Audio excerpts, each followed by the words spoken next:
sobre tabela periódica. Essa aula 1 eu vou falar um pouquinho sobre o histórico, né? Então, em 1800, a gente só tinha praticamente 30 elementos, né? E o Mendeleev, ele sugeriu que a gente organizasse, né, que fosse organizado os átomos na tabela periódica em massa crescente. Só que o Henry, em 1913, né, através de seus estudos, disse que a ordem deveria ser crescente por número atômico, que é o que realmente hoje acontece. Então, os elementos químicos da tabela periódica, eles são organizados em ordem crescente de número atômico. Então, você tem lá aquela ordezinha, né? Vem o número atômico 1, número atômico 2, número atômico 3, 4 e assim sucessivamente. Então, ele é em ordem crescente. Então, em 1800 a gente tinha apenas 30 elementos. Hoje a gente tem mais de 100 elementos já classificados na tabela. Então, a tabela, na verdade, ela é trabalhada em grupos. Ela é agrupada aí em grupos. Então, nós temos os grupos dos metais. Aí você diz, para ser um metal, quais são as características para ser metal? Então, eles apresentam alto ponto de fusão e ebulição, apresentam brilho quando polidos, conduzem bem corrente elétrica e calor. Eles apresentam uma forte tendência de perder elétrons. Então, os metais, eles são eletropositivos, que eles têm uma tendência de perder elétrons. Ele tem muito elétron, tem muitas camadas, então eles conseguem perder elétrons com mais facilidade. Outro grupo que a gente trabalha na tabela periódica são os semimetais. Outro grupo que a gente tem são os não metais. Então você diz assim: os metais são eletropositivos. Os semimetais, eles são transições entre metais e não metais. Então, todas as características dos metais, os não metais têm o oposto. Ou seja, como os metais têm alto ponto de fusão e ebulição, os não metais, eles têm baixo ponto de fusão, baixo ponto de ebulição. Semimetais têm características intermediárias entre metais e não metais. Os não metais têm uma característica: se eles são eletropositivos metais, os não metais não opostos, eles seriam eletronegativos. Eles têm uma tendência maior de ganhar elétrons. Outra coisa, outro grupo que é organizados na tabela periódica são os chamados gases nobres. Os gases nobres, nós temos aí o hélio, o neônio, o argônio, o criptônio, o xenônio e o radônio. Esses gases, eles são estáveis. Isso quer dizer que eles não precisam combinar com ninguém aí na natureza para adquirir configuração eletrônica estável. Os gases nobres, eles encontram-se na última coluna, coluna 18 ou coluna 8A. Antigamente, hoje a gente usa o termo 8A. E eles estão isolados na natureza. Outro grupo que a gente separa aí, na verdade outro elemento, né? É o hidrogênio. Então, na tabela periódica, os átomos estão distribuídos nessa sequência: metais, semimetais, não metais, gases nobres e hidrogênio.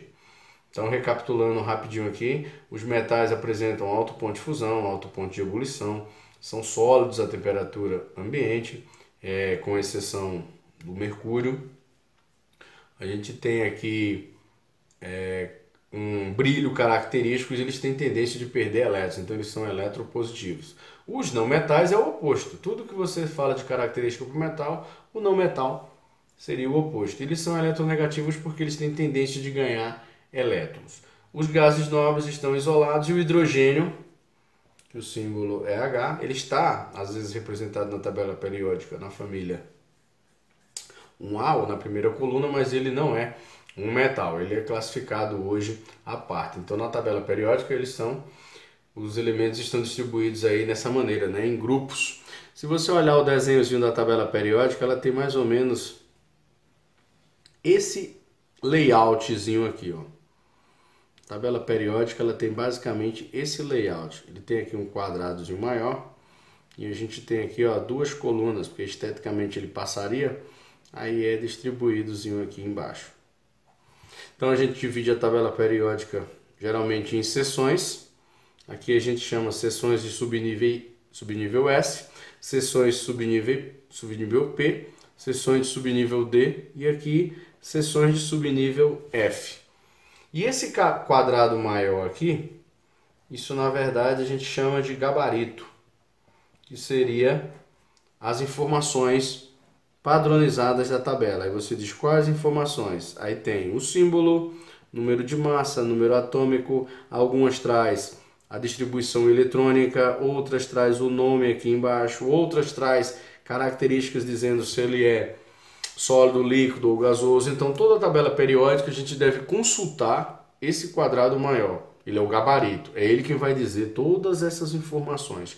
Então é muito interessante que a gente tenha essa noção aí na tabela. E os subníveis, o que isso quer dizer? Na tabela periódica, os elementos, eles estão distribuídos basicamente em dois grupos. Os elementos que a gente chama de representativos e nós temos os elementos que a gente chama elementos de transição. E essa transição, ela pode ser uma transição externa e ele pode ser uma transição interna. Como é que eu vou saber se o elemento ele é representativo? Bem simples. Quando você distribuir eletronicamente, ele vai parar no subnível S ou subnível P. Se ele parar no subnível S, ele está nessa região da tabela periódica. Se ele parar no subnível P, ele está nessa região da tabela periódica. É aqui onde a gente encontra as famílias que a gente chama de grupos A. São os elementos representativos.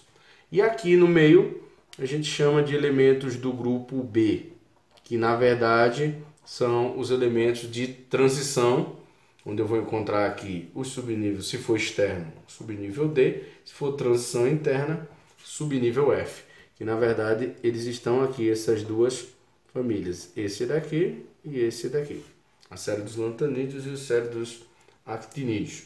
A gente vai falar um pouquinho daqui a pouco sobre isso. Então, como é que eu vou saber se o elemento ele é representativo ou de transição? Pela distribuição eletrônica. Vou dar um exemplo. X8. Eu tenho aqui, 8 elétrons para distribuir. Então, usando o diagrama de Linus Pauling, um S2, 2S2, 2P, 4. Parou em qual subnível? Parou no subnível P. Então, o elemento ele é representativo. Eu posso ainda, daqui, tirar algumas características importantes. Por exemplo, na tabela periódica, eu tenho aqui as colunas, que a gente chama isso aqui de famílias. Então, essas famílias aqui, a gente chama também de grupos, né? Ou seja, de colunas. E nós temos, no total, 18 colunas, que você numera de 1 até 18. O que é que as famílias elas têm em comum?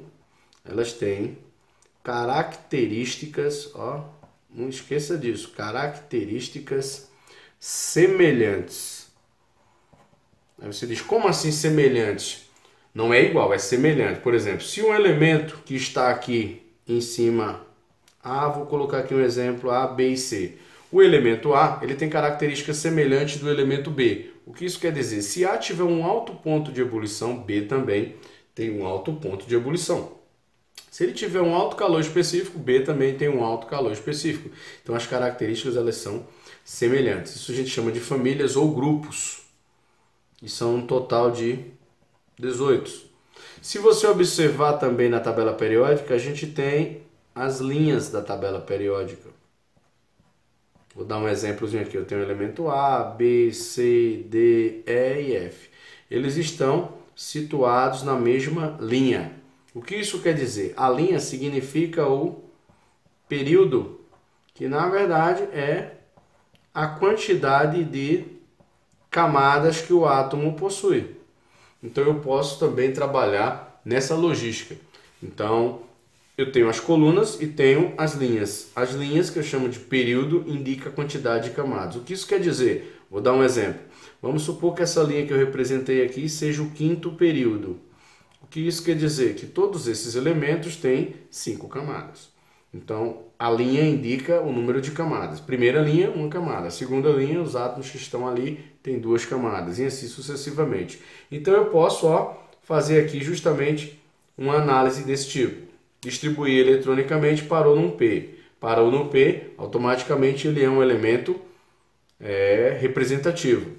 E nesse caso aqui, qual seria a linha dele? Ou seja, qual seria o período que ele se encontra? Ó, número 1, uma camada. Número 2, duas camadas. Tá vendo? Ó, esse átomo ele tem quantas camadas? Duas camadas. Então ele está no segundo período. E ele, ó, é um elemento representativo. E todo elemento representativo, a quantidade de elétrons, se parar ó, em S ou em P, a quantidade de elétrons que tem na última camada seria o número da família A. Nesse caso aqui, ó, parou em P, é representativo, a última camada é essa. 4 com 2, ele tem 6 elétrons. Isso quer dizer que ele está localizado na família 6A. Então isso é muito importante aí que o aluno tenha essa noção. Então se você pegar esse outro elemento, vou colocar aqui mais um elemento, ó, 22, x 22.